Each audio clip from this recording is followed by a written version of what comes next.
Heroes and Legends. Future. The grand finale.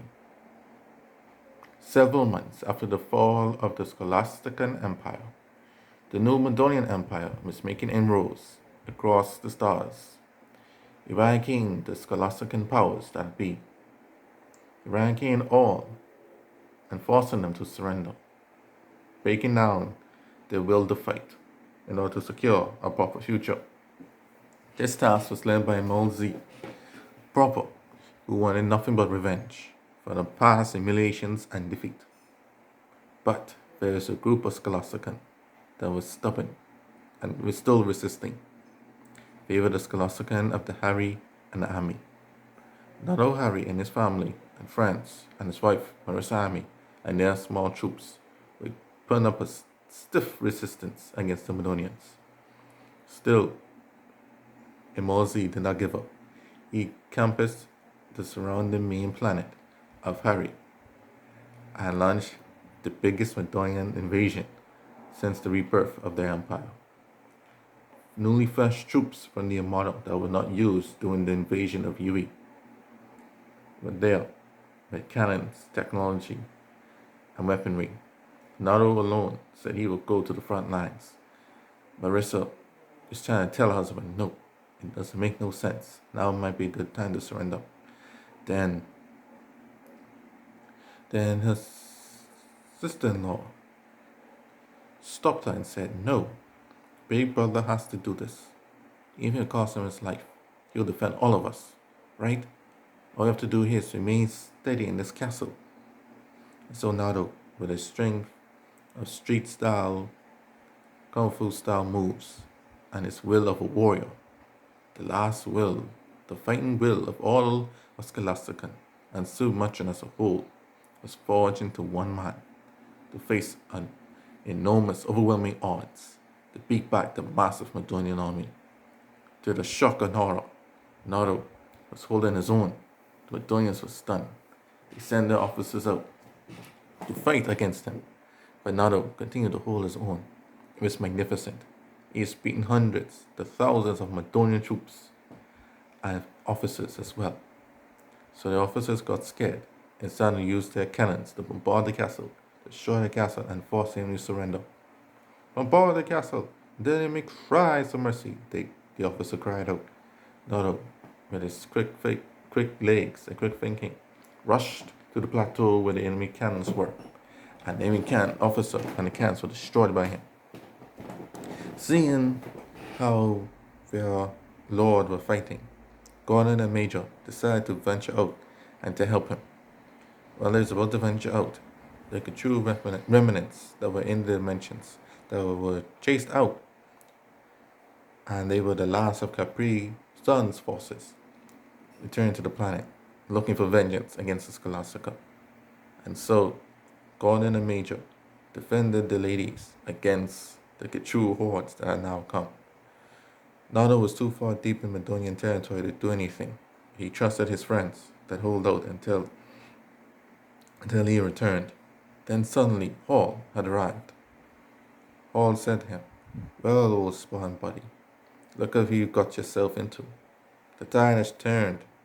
Why don't you just surrender? Why do you want to die in this battlefield? And then Naruto told Hall, you of all people should know why I'm doing this. Do you really think people like you and me will surrender? And then Hall laughed and said, say less, my friend. Come, let us spar one last time. See which one of us is better. And so these two warriors began to duel. And then after their duel, Naruto emerged victorious, and Hall, feeling very good about the fight, and also very sorrowful for that he has lost a good sparring partner, as Atreus said, farewell, old friend.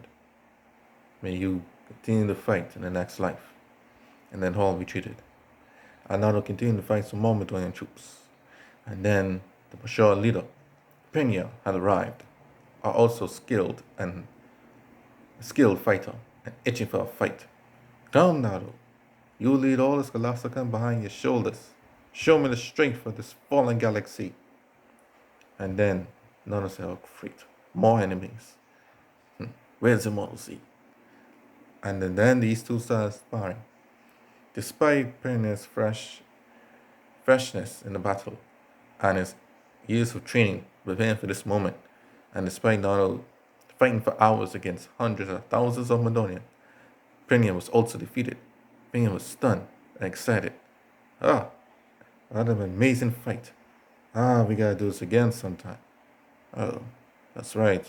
Where's the next time? I hate this piece. And then Penya retreated. And then the Mauzi emerged and said, Murasame, you will be mine yet. Naruto, hurry. Your resistance is most irritating and impressive at the same time. Now it's time for you to die. And Naruto ran out to face Mauzi and said, You've been hunting my wife for too long. Now it's time I put you down personally, Mauzi. Your days of immortality are over. You'll go and be a dead man. And then Naohari rallied his troops as he rallied against Imolsi. As they were fighting, the Gechuru were buddy one up, Gordon and Major. But suddenly, Eve, Yubi, and her forces had returned safely from the Madonian galaxy. And Murasame and Gino and Maya, Maya, Naruto's younger sister, was stunned. How the hell she survived? She was stuck in Madonia. And she said, Gina, our friend, helped her escape safely. Although now they've lost their galaxy, she was not going to lose her friends.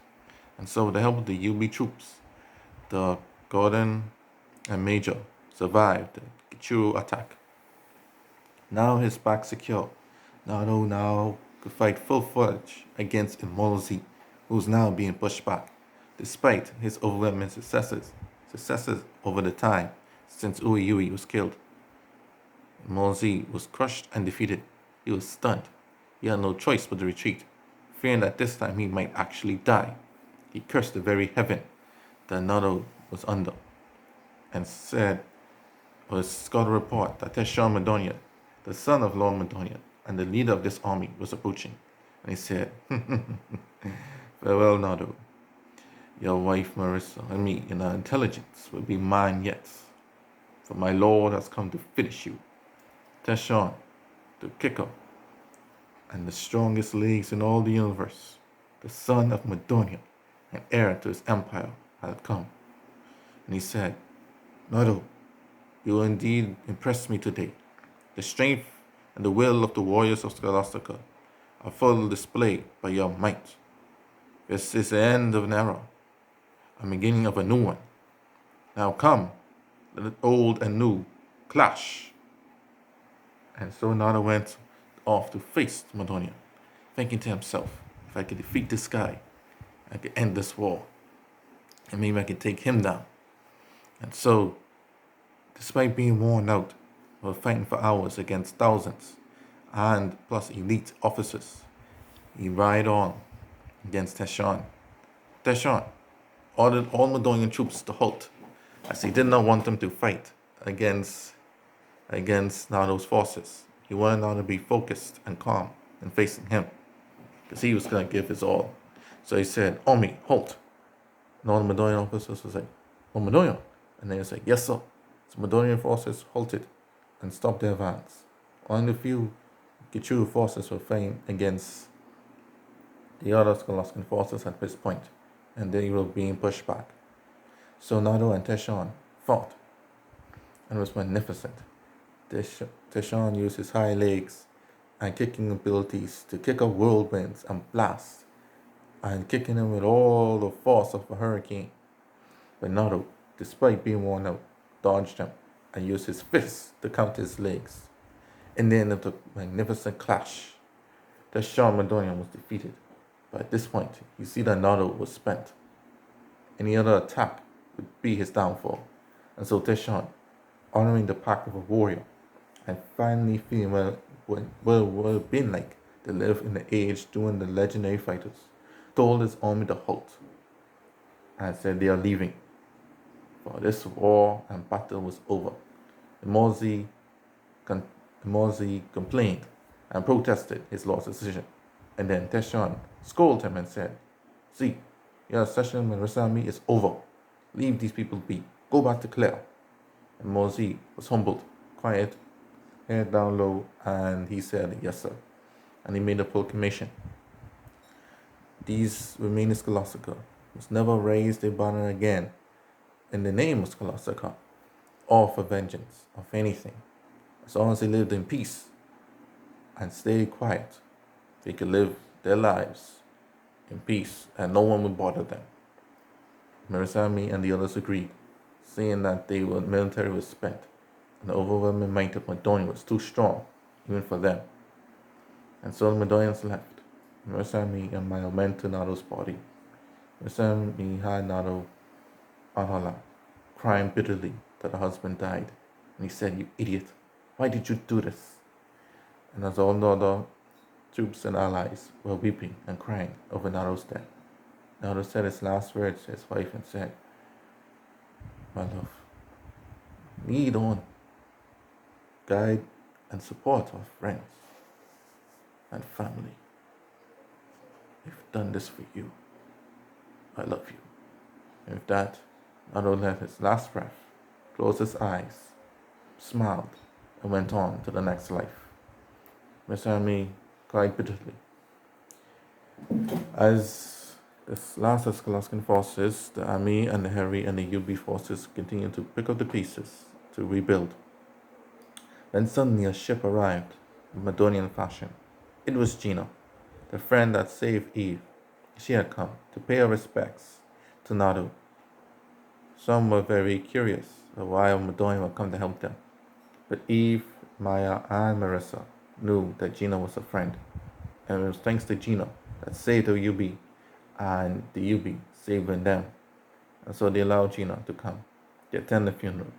But out of respect for the situation, Gina and her party sat in the back of the funeral procession. And after that, they had a drink of tea together and continued the long friendship up towards the future. Elsewhere, Lord Macedonian was making the dimensions empty. Since now the galaxies were finally restored, the people of the dimension now was from various outposts across the universe, from the BC to the Brantons, to the Builders, the Counter, and others. The galaxies were restored, and so they no longer need to call themselves people of dimensions. And thus the dimensions are now being ordered to make empty and bare, to fill the original purpose of war and conflict. This goes against everything that Carlos' forces wanted from the dimensions. But since the people have somewhere else to go, and since their power paled in comparison to the Macedonians, they had no choice but to comply without complaining. Seeing that this was being made to ease the tension and lessen the casualties of the wars to come, Carla, the wife of Lord Macedonian, knew exactly what her husband's next steps would be. Elsewhere across the universe, the Closet Troop had retaken the Milky Way galaxy, since now it was vacant. At the same time, Millie Neville, the last of the Tigran forces that were with the Dimensional Army, returned to the Closet Troop, their home, to surrender to Penny. Penny was overjoyed now that all of Closet Troop was hers at last, as she welcomed Millie Neville with open arms and said, "Fellow sister, fellow Tigeran, come." And then she walked into a secret temple, then deep into Closet Troop space. And she lifted up her arms and said, "Oh, ancient Coughlin warriors, the time has come for us to reign supreme once again, to beat back the Macedonian scourge that's plagued this universe. Open up yourselves, awaken from your slumber, and come forth." And then the temple opened, and various Coughlin warriors were appearing all over. Millie Neville never saw such a thing. And she saw that Penny's might was strong, and so she got on her knees and surrendered wholly to her. And Penny laughed and said the Redonians might have won now, but they've never defeated the Closet Troop. And Penny was well aware that the three kingdoms of the Closet Troop, the Bahara, and the Jedi will have to be needed once again to beat back the new Redonian Empire. The age of the future had come at last. Now, after the end of the Scholastica and the successes of Sunamatra, the expulsion of the dimensions and the rebirth of the once dead galaxies and their peoples, a new age had finally come to replace the old. For the age of Madonia was now